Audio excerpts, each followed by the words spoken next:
வணக்கம். இது மதிமுகம் செய்திகள். இன்றைய முக்கிய நிகழ்வுகளை பார்ப்பதற்கு முன்பாக தலைப்புச் செய்திகளை பார்க்கலாம். நீலகிரி, தேனி மாவட்டங்களில் ஓரிரு இடங்களில் கனமழைக்கு வாய்ப்பு. 7ஆம் தேதி ராமநாதபுரம், புதுக்கோட்டையில் கனமழைக்கு வாய்ப்பு உள்ளதாக வானிலை மையம் தகவல். போக்குவரத்து கழக தொழிலாளர்களின் கோரிக்கைகளை விரைந்து நிறைவேற்ற வேண்டும், தமிழக அரசுக்கு வைகோ வேண்டுகோள். JN1 புதிய வகை கொரோனா வைரஸால் தமிழகத்தில் 30 பேர் பாதிப்பு. இணை நோய் உள்ளவர்கள் பொது இடங்களில் முகக்கவசம் அணிந்து செல்ல அறிவுறுத்தல். பதவி கொடுத்த சசிகலாவுக்கே நம்பிக்கை துரோகம் செய்தவர் எடப்பாடி பழனிசாமி. காலம் வரும்போது EPS தொடர்பான ரகசியங்களை வெளியிடப் போவதாக O பன்னீர்செல்வம் பேட்டி. வீரபாண்டிய கட்டபொம்மனின் புகழ் 200 ஆண்டுகளுக்கு பிறகும் பிரதிபலிக்கிறது. கட்டபொம்மனின் தபால் தலை வெளியிட வைகோ காரணமாக இருந்ததாக துரை வைகோ பேட்டி. உடல்நலக் குறைவால் மறைந்த திமுக முன்னாள் MLA கு.க. செல்வம் உடலுக்கு முதலமைச்சர் மு.க. ஸ்டாலின் நேரில் சென்று அஞ்சலி செலுத்தினார். திமுக முன்னாள் MLA கு.க. செல்வம் உடல்நலக் குறைவால் இன்று காலமானார். அவர் சென்னை 1000 விளக்கு தொகுதியில் 2016 போட்டியிட்டு வெற்றி பெற்று MLA-வாக இருந்தார். 2020 பாஜகவில் சேர்ந்து மாநில செயற்குழு உறுப்பினராக பணியாற்றி வந்த கு.க. செல்வம் 2022 மீண்டும் திமுகவில் இணைந்தார். அதன் பின்னர் தொடர்ந்து திமுகவில் பணியாற்றி வந்த கு.க. செல்வம் உடல் நலக் குறைவு காரணமாக இன்று காலமானார். அவரது உடலுக்கு திமுக MLA-க்கள், அமைச்சர்கள் உள்ளிட்டோர் அஞ்சலி செலுத்தி வருகின்றனர். இந்த நிலையில் மறைந்த கு.க. செல்வம் உடலுக்கு அஞ்சலி செலுத்திய முதலமைச்சர் மு.க. ஸ்டாலின் அவரது குடும்பத்தினரை சந்தித்து ஆறுதல் கூறினார். போக்குவரத்து கழக தொழிலாளர்களின் கோரிக்கைகளை தமிழ்நாடு அரசு விரைந்து நிறைவேற்ற வேண்டும் என மதிமுக பொதுச் செயலாளரும் மாநிலங்களவை உறுப்பினருமான வைகோ வலியுறுத்தியுள்ளார்.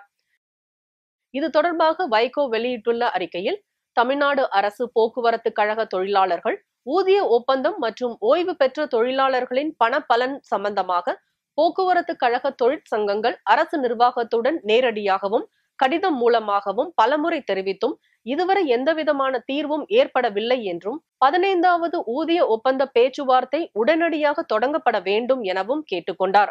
ஓய்வு பெற்ற தொழிலாளர்களுக்கு 2015 நவம்பர் முதல் நிறுத்தி வைக்கப்பட்டிருக்கும் பஞ்சப்படி உயர்வினை விடுவித்து நிலுவைத் தொகையுடன் வழங்க வேண்டும் என கேட்டுக்கொண்டுள்ள வைகோ, ஓய்வு பெற்ற தொழிலாளர்களின் பண பலன்களை உடனே வழங்க வேண்டும் என்றும், பணியின் போது இறந்த தொழிலாளர்களின் வாரிசுதாரர்களுக்கு உடனடியாக கல்வி தகுதிக்கு ஏற்ப பணி வழங்க வேண்டும் எனவும் வலியுறுத்தியுள்ளார்.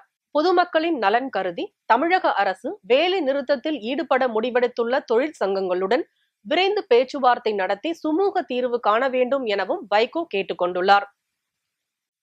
காலம் வரும்போது எடப்பாடி பழனிசாமி தொடர்பான ரகசியங்களை வெளியிடப் போவதாக முன்னாள் முதலமைச்சர் O பன்னீர்செல்வம் தெரிவித்துள்ளார். சென்னையில் திருவான்மியூரில் ஆதரவாளர்களுடன் ஆலோசனைக்கு பின் செய்தியாளர் சந்தித்த O பன்னீர்செல்வம், பதவி கொடுத்த சசிகலாவுக்கே நம்பிக்கை துரோகம் செய்தவர் எடப்பாடி பழனிசாமி என தெரிவித்தார். அதிமுக பொதுச் செயலாளர் பதவியை பழனிசாமி தாமாக முன்வந்து ராஜினாமா செய்யும் வரை தொண்டர்கள் யுத்தம் தொடரும் என தெரிவித்துள்ள அவர், ஜெயலலிதாவை அவமரியாதை செய்யும் ஒரே ஒருவர் எடப்பாடி பழனிசாமி தான் என குற்றம் சாட்டினார். எடப்பாடி தொடர்பான ரகசியங்களை காலம் வரும்போது வெளியிடப் போவதாக தெரிவித்த O பன்னீர்செல்வம், கோடநாடு கொலை கொள்ளையில் தொடர்புடைய உண்மை குற்றவாளிகளை தண்டிக்க வேண்டும் என கேட்டுக்கொண்டார்.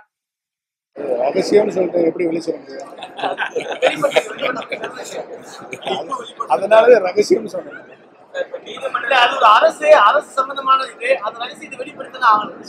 தெரியப்படுத்தவர்களும் தெரியப்படுத்துவது. அந்த கொடநாடு கொலை நடைபெற்றது திரு எடப்பாடி பழனிசாமி முதலமைச்சராக இருந்தபோது நடந்தது. அப்போது நாங்கள் கடுமையுடன் நடத்தி கொண்டிருந்தோம். அப்பொழுதே கடுமையான அறிக்கையை நான் அப்பொழுதே வெளியிட்டிருந்தேன். உண்மையான குற்றவாளிகளை மாண்புமிகு அம்மாவுடைய இல்லத்திற்கு நுழைகின்ற தைரியம் யாருக்கு இருக்கிறது? அங்கு கொலை நடந்திருக்கிறது. தொடர்ச்சியாக 6 கொலை நடந்திருக்கிறது. இதை விரைவாக கண்டுபிடிப்பதுதான் ஒரு மாண்புமிகு முதலமைச்சருக்கு உரிய பணி, கடமை. அதை செய்யும் என்று சொல்லியிருக்கிறது அறிக்கை. பொது இடங்களில் முகக்கவசம் அணிந்து செல்ல வேண்டும் என்று அமைச்சர் மா. சுப்பிரமணியன் அறிவுறுத்தியுள்ளார். இந்தியாவில் மீண்டும் கொரோனா பரவல் அதிகரித்து வருகிறது. அத்துடன் JN1 என்ற புதிய வகை கொரோனா வைரஸ் வேகமாக பரவி வருகிறது. இந்தியாவில் கடந்த 24 மணி நேரத்தில் புதிதாக 602 பேருக்கு கொரோனா தொற்று உறுதி செய்யப்பட்டுள்ளதாக ஒன்றிய சுகாதாரத்துறை அமைச்சகம் தெரிவித்துள்ளது. கேரளாவில் 2, ஹரியானா, கர்நாடகா மற்றும் தமிழ்நாடு ஆகிய மாநிலங்களில் தலா ஒருவர் என 5 பேர் கொரோனாவால் உயிரிழந்துள்ளனர். இது தொடர்பாக சென்னையில் செய்தியாளர்களை சந்தித்த அமைச்சர் மா சுப்பிரமணியன், தமிழ்நாட்டில் JN1 கொரோனாவால் 30 பேர் பாதிக்கப்பட்டுள்ளதாக தெரிவித்தார். தமிழ்நாட்டில் பெரிய அளவிலான பாதிப்பு இல்லை என தெரிவித்த அவர், வயது முதிர்ந்தவர்கள், கர்ப்பிணிகள், குழந்தைகள், இணை நோய் உள்ளவர்கள் பொது இடங்களில் முகக்கவசம் அணிந்து செல்ல வேண்டும் என அறிவுறுத்தினார். இந்தியாவை பொறுத்தவரை மக்கள் நல்வாழ்வுத்துறையின் ஒன்றிய அரசு இப்போ அதுக்கான அவசியம் இப்போ தேவையில்லை அப்படிங்கிற மாதிரி சொல்லியிருக்கிறாங்க. இப்போ ஒன்றிய அரசின் அந்த மக்கள் நல்வாழ்வுத்துறை அமைச்சகத்தின் சார்பிலும் கூட அறிவுறுத்தப்பட்ட விஷயங்களும் WHO சொல்லியிருக்கிற விஷயங்கள் என்பது, வயது முதிர்ந்தவர்கள், கர்ப்பிணி தாய்மார்கள், சிறு குழந்தைகள், நோய் எதிர்ப்பு சக்தி குறைவா இருப்பவர்கள், அது மட்டும் இல்லாம இணை நோய் உள்ளவர்கள், கோமார்பிடிட்டிஸ், இவங்க அத்தனை பேருமே பொதுவான இடங்களுக்கு செல்லும் போது முகக்கவசங்களை அணிந்து செல்வதும், கைகளை அடிக்கடி சோப்பு போட்டு கழுவிக்கொள்வதும், ஒரு சமூக இடைவெளியை கடைபிடிப்பதும் நல்லது என்று சொல்லப்பட்டிருக்கிறது. இது பொது சுகாதாரத்துறையின் சார்பில் தொடர்ந்து வலியுறுத்தப்பட்டு வருகிறது. அதை தவிர்த்து பெரிய அளவிலான பாதிப்புகள் இதில் இதுவரை இல்லை. அது மிதமான அளவுக்கான பாதிப்பு தான். ஒரு 4-5 நாள்ல சரியாயிருது. அந்த வகையில் தான் இருந்து கொண்டிருக்கிறது. யாரும் மருத்துவமனைக்கு செல்லும் அளவுக்கான அந்த தீவிரத்தன்மை இந்த பாதிப்பில் இல்லை. மாவீரர் வீரபாண்டிய கட்டபொம்மனின் புகழ் 200 ஆண்டுகளுக்கு பிறகும் பிரதிபலிப்பதாக மதிமுக முதன்மை செயலாளர் துரை வைகோ புகழாரம் சூட்டியுள்ளார். ஆங்கிலேயர் ஆட்சியை எதிர்த்து போரிட்ட வீரபாண்டிய கட்டபொம்மனின் 265வது பிறந்த நாள் இன்று கொண்டாடப்பட்டது. இதனையொட்டி அரசியல் கட்சி தலைவர்கள் பலர் கட்டபொம்மனை போற்றியும் அவரது வீர தீர செயல்களை நினைவு கூர்ந்தனர். இந்நிலையில் வீரபாண்டிய கட்டபொம்மன் பிறந்தநாளை ஒட்டி கிண்டியில் உள்ள அவரது சிலைக்கு துரை வைகோ மாலை அணிவித்து மரியாதை செலுத்தினார். பின்னர் செய்தியாளர்களிடம் பேசிய துரை வைகோ, கட்டபொம்மனின் புகழ் 200 ஆண்டுகளுக்கு பிறகும் பிரதிபலிப்பதாக தெரிவித்தார். கட்டபொம்மனின் புகழ் இந்தியா முழுவதும் அறியும்படி அவரது தபால் தலை வெளியிட வைகோ காரணமாக இருந்ததையும் துரை வைகோ சுட்டிக்காட்டினார். தென் தமிழ்நாட்டின் விடுதலைக்காகவும் நம் மக்களின் உரிமைக்காகவும் தன் உயிரை துச்சமாக நினைத்து ஆங்கிலேயர்களை எதிர்த்து போராடி இந்திய விடுதலை போராட்டத்திற்கு ஒரு முதல் எடுத்துக்காட்டாக, ஒரு உந்துதலாக விளங்கினார் பாஞ்சை வேந்தன் வீரபாண்டிய கட்டபொம்மன் அவர்கள். அவர் மறைந்தாலும் அவர் ஊட்டிய அந்த வீர உணர்ச்சி மறையவில்லை. 200 ஆண்டுகள் கழிந்தாலும் அவருடைய வீர வரலாறு மறையவில்லை. வீரபாண்டிய கட்டபொம்மனினுடைய வாழ்க்கை வரலாறு தியாகத்தையும் வீரத்தை மட்டும் பிரதிபலிக்கவில்லை, சமூக ஒற்றுமையையும் பிரதிபலித்தது. தன்னுடைய தளபதிகள் வீரன் சுந்தரலிங்கம், வெள்ளையத்தேவன், தானாதி பிள்ளை அவர்கள் துணையுடன் ஆங்கிலேயர்களை எதிர்த்து போராடி அன்றைய நாளிலே சமூக ஒற்றுமைக்கு வித்திட்டவர் நமது மன்னர் வீரபாண்டிய கட்டபொம்மன் அவர்கள். அவருடைய புகழ், அவருடைய தியாகம், அவருடைய வீரம் தமிழ்நாட்டில் மட்டுமல்லாது இந்த நாடே அறிய வேண்டும் என்ற காரணத்திற்காக எங்கள் தலைவர் வைகோ அவர்கள் வீரபாண்டியன் கட்டபொம்மன் அவர்களுக்கு தபால் தலை வெளியிடுவதற்கு காரணமாக இருந்தவர். இன்றைய அந்த மன்னரின் 265வது பிறந்த நாளை ஒட்டி அவருடைய திருவுருவச் சிலைக்கு எங்கள் தலைவர் வைகோ அவர்கள் சார்பிலும் மறுமலர்ச்சி திராவிட முன்னேற்ற கழகத்தின் சார்பிலும் மாலை அணிவித்து மரியாதை செலுத்தினோம். பொங்கல் தொகுப்புடன் ரொக்கத்தொகை வழங்குவது குறித்து முதலமைச்சர் முடிவெடுப்பார் என அமைச்சர் உதயநிதி ஸ்டாலின் தெரிவித்துள்ளார். மிக்ஜாம் புயலால் பாதிக்கப்பட்ட வடசென்னை மக்களுக்கு நிவாரணப் பொருட்கள் வழங்கும் பணியை தொடங்கி வைத்த பின் செய்தியாளர்களை சந்தித்த அமைச்சர் உதயநிதி ஸ்டாலின், மழை பாதிப்புகளை நேரில் பார்வையிட்ட ஒன்றிய நிதியமைச்சர் தமிழகத்திற்கு தேவையான நிதியை ஒதுக்குவார்கள் என நம்புவதாக தெரிவித்தார்.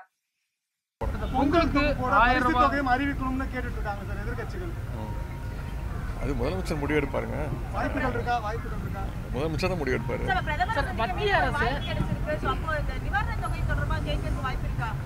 நான் கேட்கணும்னு நினைக்கிறீங்களா? தமிழ்நாடு அரசு சார்பில் வலியுறுத்துவீங்களா? நீங்க கேட்கணும், கண்டிப்பா கேட்பேன். ஆனால் நான் போகிறது மெயின் வந்து இந்த கேலோ இந்தியாவுக்காக அந்த அழைப்புதல் கொடுக்கறதுக்கு கண்டிப்பாக அதையும் நான் வலியுறுத்தி கேட்பேன்.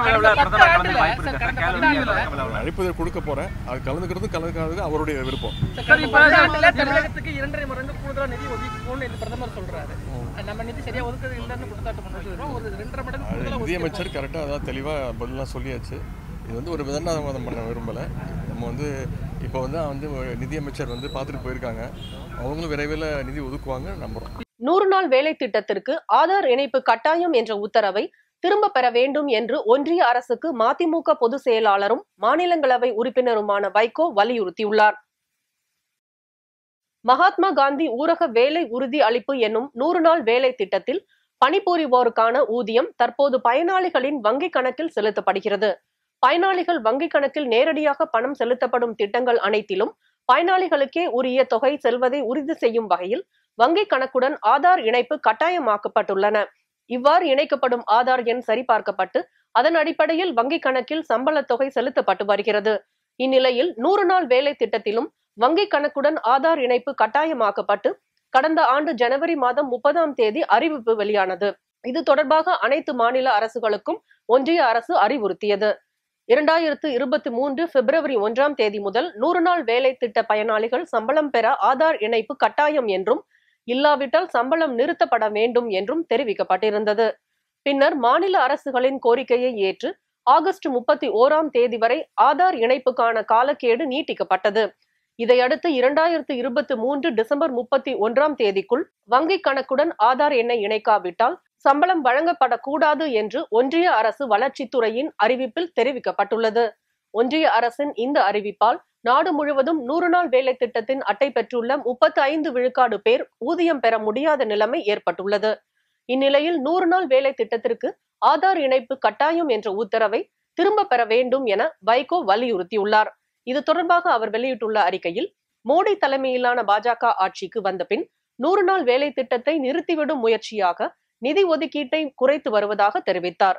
தமிழகத்தில் மகாத்மா காந்தி தேசிய ஊரக வேலை உறுதி திட்டத்தின் கீழ் தொழிலாளர்களுக்கு வழங்கப்பட வேண்டிய 2696 கோடியே 77 லட்சம் மொத்த ஊதிய நிலுவைக்கான தொகையை வழங்காமல் ஒன்றிய அரசு அலைக்கழித்து வருவதாக குறிப்பிட்டுள்ள வைகோ, ஆதார் இணைப்பு கட்டாயம் என்றால் மகாத்மா காந்தி ஊரக வேலை உறுதி அளிப்பு திட்டத்தின் நோக்கம் முழுமையாக சீர்குலைந்து விடும் என எச்சரித்துள்ளார். 100 நாள் வேலை திட்டத்தை படிப்படியாக சிதைத்து வரும் ஒன்றிய பாஜக அரசின் நடவடிக்கைகளை கடும் கண்டனத்துக்கு உரியது என தெரிவித்துள்ள வைகோ, ஆதார் இணைப்பு கட்டாயம் என்ற உத்தரவை திரும்ப பெற வேண்டும் என தமது அறிக்கையில் வலியுறுத்தியுள்ளார். அமைச்சர் செந்தில் பாலாஜியின் ஜாமீன் மனு குறித்து அமலாக்கத்துறை பதில் அளிக்குமாறு சென்னை முதன்மை அமர்வு நீதிமன்றம் உத்தரவிட்டுள்ளது. சட்டவிரோத பண பரிமாற்ற தடை சட்ட வழக்கில் கைது செய்யப்பட்ட அமைச்சர் செந்தில் பாலாஜியின் ஜாமீன் மனுவை சென்னை உயர்நீதிமன்றம் தள்ளுபடி செய்த நிலையில் உடல்நிலையை கருத்தில் கொண்டு ஜாமீன் கோரி உச்சநீதிமன்றத்தில் மனு தாக்கல் செய்யப்பட்டது. மனுவை உச்சநீதிமன்றம் ஏற்க மறுத்த நிலையில் கீழமை நீதிமன்றத்தை நாடலாம் எனவும் அந்த மனு மீது தகுதியின் அடிப்படையில் முடிவெடுக்க வேண்டும் எனவும் உத்தரவிட்டிருந்தது. இந்நிலையில் செந்தில் பாலாஜி சார்பில் ஜாமீன் கோரி 3வது முறையாக முதன்மை அமர்வு நீதிமன்றத்தில் மனு தாக்கல் செய்யப்பட்டது. அதில் இந்த வழக்கில் ஆவணங்கள் திருத்தப்பட்டுள்ளதாகவும் அதற்கான ஆதாரங்கள் தாக்கல் செய்யப்பட்டுள்ளதாகவும் தெரிவிக்கப்பட்டுள்ளது. இந்த மனு நீதிபதி எஸ் அல்லி முன்பு விசாரணைக்கு வந்தபோது உச்சநீதிமன்ற உத்தரவுப்படி ஜாமீன் மனு தாக்கல் செய்யப்பட்டுள்ளதாக செந்தில் பாலாஜி தரப்பு வழக்கறிஞர் தெரிவித்தார். அமலாக்கத்துறை சார்பில் ஆஜரான வழக்கறிஞர் இந்த மனுவை குறித்து பதிலளிக்க அவகாசம் அளிக்க வேண்டுமென கோரினார். இதனை அடுத்து அமலாக்கத்துறை பதிலளிக்க அவகாசம் அளித்த நீதிபதி விசாரணையை வரும் 8ஆம் தேதிக்கு தள்ளி வைத்து உத்தரவிட்டார். சொத்து குவிப்பு வழக்கில் சென்னை உயர்நீதிமன்றம் விதித்த தண்டனையை எதிர்த்து உச்சநீதிமன்றத்தில் முன்னாள் அமைச்சர் பொன்முடி மேல்முறையீடு செய்துள்ளார். வருமானத்துக்கு அதிகமாக சொத்து சேர்த்த வழக்கில் பொன்முடி குற்றவாளி என டிசம்பர் மாதம் அறிவிக்கப்பட்ட நிலையில் அவருக்கும் அவரது மனைவிக்கும் 3 ஆண்டுகள் சிறை தண்டனை விதித்து நீதிபதி தீர்ப்பளித்தார். மேலும் இருவருக்கும் தலா 50 லட்சம் அபராதம் விதிக்கப்பட்டது. அபராதம் செலுத்த தவறினால் மேலும் 6 மாதம் சிறை தண்டனையை அனுபவிக்க வேண்டும் என்று கூறியும் தண்டனையை எதிர்த்து மேல்முறையீடு செய்ய ஏதுவாக 30 நாட்களுக்கு தண்டனை நிறுத்தி வைக்கவும் நீதிபதி உத்தரவிட்டிருந்தார். இந்த நிலையில் சொத்து குவிப்பு வழக்கில் சென்னை உயர்நீதிமன்றம் விதித்த தண்டனையை எதிர்த்து உச்சநீதிமன்றத்தில் முன்னாள் அமைச்சர் பொன்முடி மேல்முறையீடு செய்துள்ளார்.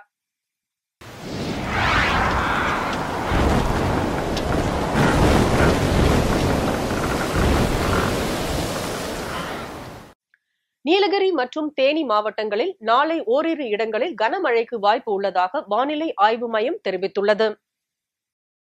நேற்று தென்கிழக்கு அரபிக்கடல் மற்றும் அதனை ஒட்டிய பகுதிகளில் நிலவிய காற்றழுத்த தாழ்வு பகுதி இன்று அதே பகுதிகளில் நிலவுகிறது. மேலும் நேற்று தென்மேற்கு வங்கக்கடல் பகுதிகளில் இலங்கைக்கு தெற்கே நிலவிய வளிமண்டல கீழடுக்கு சுழற்சி இன்றும் அதே பகுதிகளில் நிலவுகிறது. இதன் காரணமாக தமிழகத்தில் ஓரிரு இடங்களிலும் புதுவை மற்றும் காரைக்கால் பகுதிகளிலும் லேசானது முதல் மிதமான மழை பெய்யக்கூடும் என்றும் நீலகிரி மற்றும் தேனி மாவட்டங்களில் ஓரிரு இடங்களில் கனமழை பெய்ய வாய்ப்புள்ளதாக தெரிவித்துள்ளது.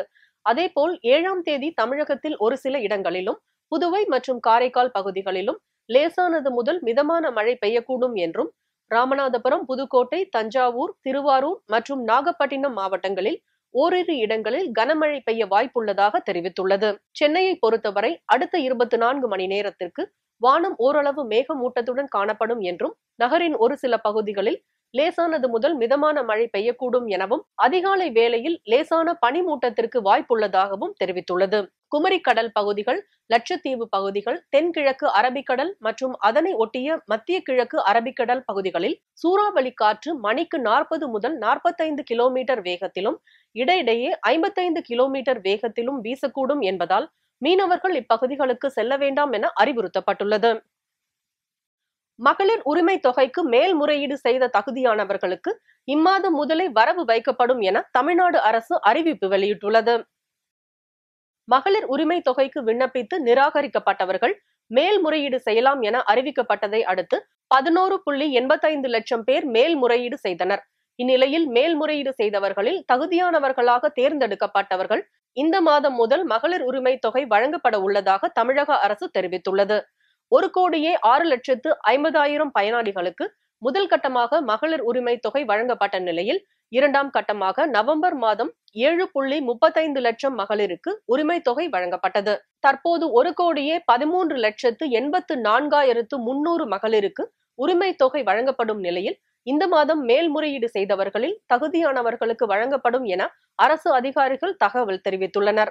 இதற்கிடையே மகளிர் உரிமை தொகை திட்டத்தின் கீழ் மேல்முறையீட்டு மனு மீது நடவடிக்கை எடுக்கவும் திட்டத்தை சிறப்பாக செயல்படுத்தவும் கூடுதலாக 8 தாசில்தார், 101 துணை தாசில்தார் பணியிடங்களை உருவாக்கி தமிழக அரசு அரசாணை வெளியிட்டுள்ளது. தலைவரும் நடிகருமான சரத்குமார் மறைந்த தேமுதிக தலைவர் கேப்டன் விஜயகாந்த் நினைவிடத்திற்கு சென்று மலர் தூவி அஞ்சலி செலுத்தினார்.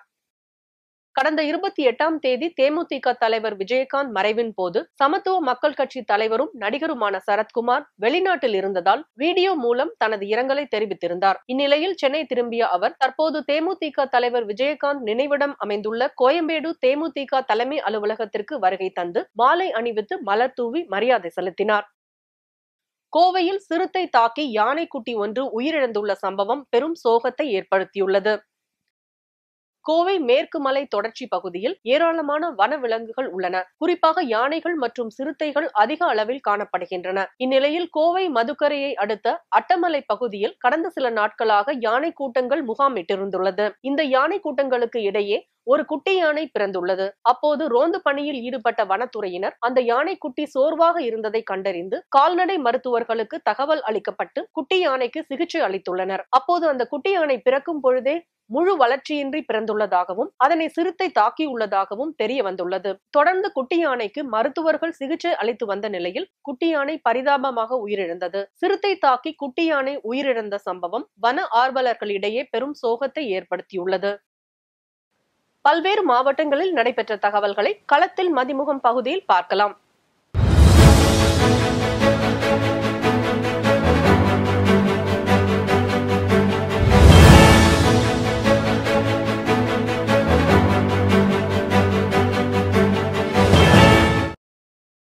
திருப்பூரில் வீரபாண்டிய கட்டபொம்மன் 265வது பிறந்தநாள் விழாவை முன்னிட்டு மதிமுக சார்பில் புறநகர் வடக்கு மாவட்ட செயலாளர் PK மணி தலைமையில் திருப்பூர் ஊத்துக்குளி சாலை பார்ப்பாளையம் பகுதியில் உள்ள வீரபாண்டிய கட்டபொம்மன் திருவுருவ சிலைக்கு மலர் மாலை அணிவித்து மரியாதை செலுத்தப்பட்டது. தொடர்ந்து வீரபாண்டிய கட்டபொம்மனின் பிறந்தநாள் விழாவை கொண்டாடும் வகையில் பொதுமக்களுக்கு இனிப்புகள் வழங்கி அன்னதானம் வழங்கப்பட்டது. இந்த நிகழ்ச்சியில் மறுமலர்ச்சி திராவிட முன்னேற்ற கழகத்தின் மாநில, மாவட்ட, ஒன்றிய பகுதி கழக நிர்வாகிகள் ஏராளமானோர் கலந்து கொண்டனர்.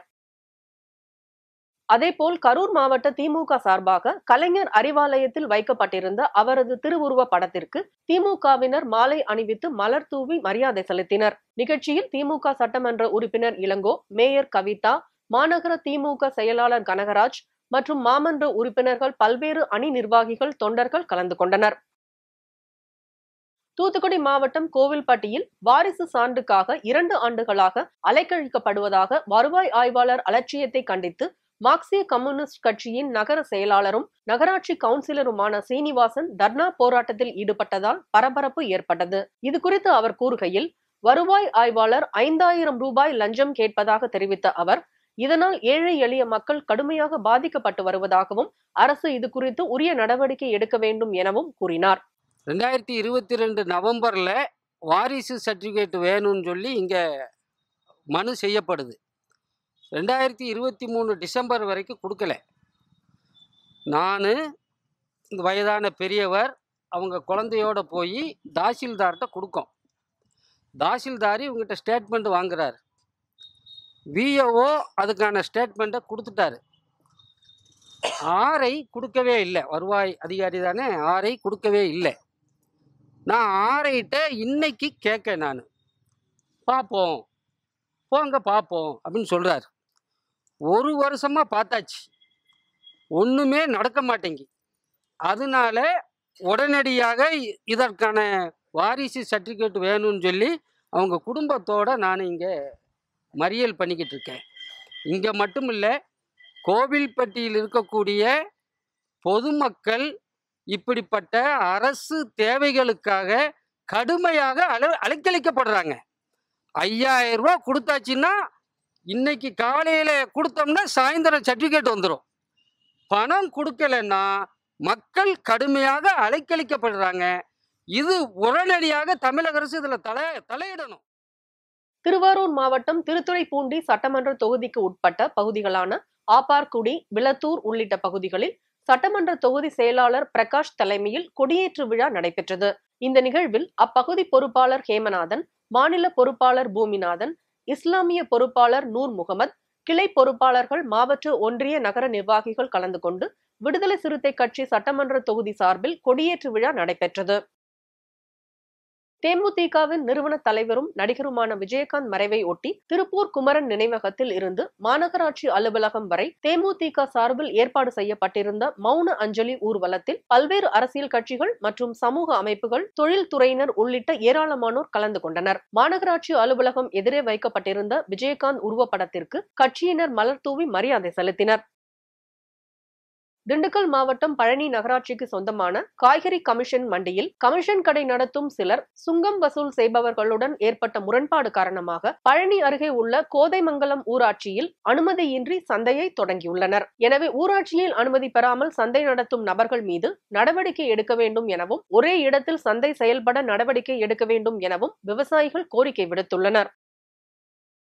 ஈரோடு மாவட்டம் கோபிசெட்டிப்பாளையத்தில் தொழில் பங்குதாரர்கள் கூட்டமைப்பு சார்பில் வாகன ஓட்டிகளிடையே சாலை பாதுகாப்பை வலியுறுத்தி விழிப்புணர்வு பேரணி நடைபெற்றது. தொழில் பங்குதாரர் கூட்டமைப்பு முன்னாள் தலைவர் சீனு, ரோட்டரி சங்க நிர்வாகி LIC திருவேங்கடம் ஆகியோர் தலைமையில் நடைபெற்ற இந்நிகழ்ச்சியில் சிறப்பு விருந்தினர்களாக வட்டார போக்குவரத்து அலுவலர் வெங்கட்ரமணி, காவல் ஆய்வாளர் சண்முகவேலு கலந்து கொண்டு விழிப்புணர்வு பேரணியை கொடியசைத்து தொடங்கி வைத்தனர். இதனை அடுத்து இருசக்கர வாகனங்களில் ஹெல்மெட் அணிந்தும் காரில் சீட் பெல்ட் அணிந்தபடி சுமார் 100க்கும் மேற்பட்ட வாகனங்களில் 5 கிலோமீட்டர் தூரம் பேரணியாக சென்று விழிப்புணர்வை ஏற்படுத்தினர்.